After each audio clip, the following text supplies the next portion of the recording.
did you?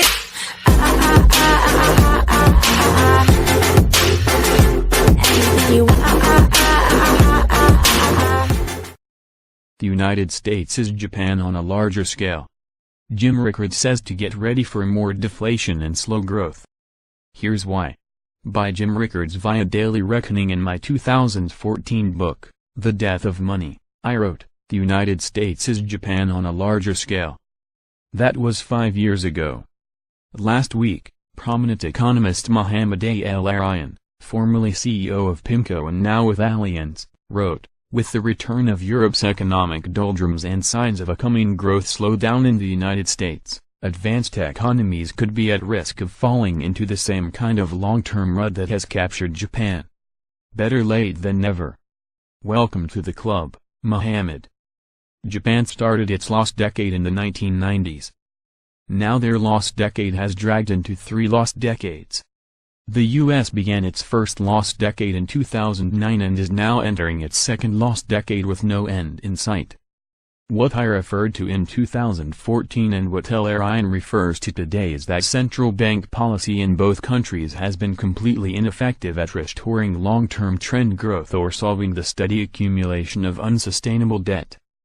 In Japan this problem began in the 1990s, and in the U.S. the problem began in 2009. But it's the same problem with no clear solution.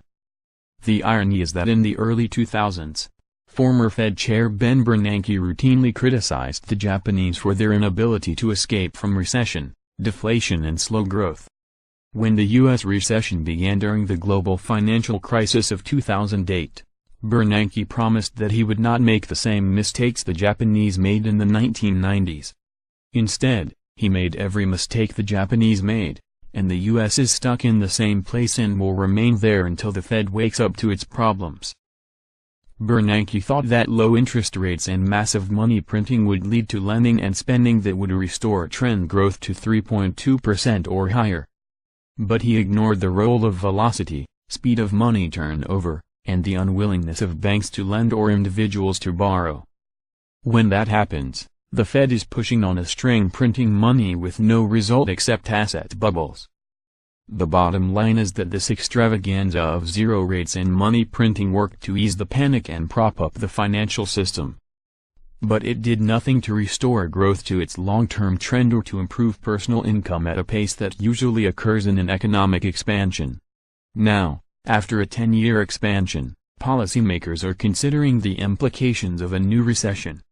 There's only one problem. Central banks have not removed the supports they put in place during the last recession. Interest rates are up to 2.5%, but that's far lower than the 5% rates that will be needed so the Fed can cut enough to cure the next recession. The Fed has reduced its balance sheet from $4.5 trillion to $3.8 trillion, but that's still well above the $800 billion level that existed before QE1. In short, the Fed, and other central banks, have only partly normalized and are far from being able to cure a new recession or panic if one arises tomorrow. It will take years for the Fed to get interest rates and its balance sheet back to normal. Until they do, the next recession may be impossible to get out of. The odds of avoiding a recession until the Fed normalizes are low. In the meantime, get ready for more disinflation, or deflation, and slow growth. The central banks are stuck and there's no way out. They cannot escape the corner they have painted themselves into.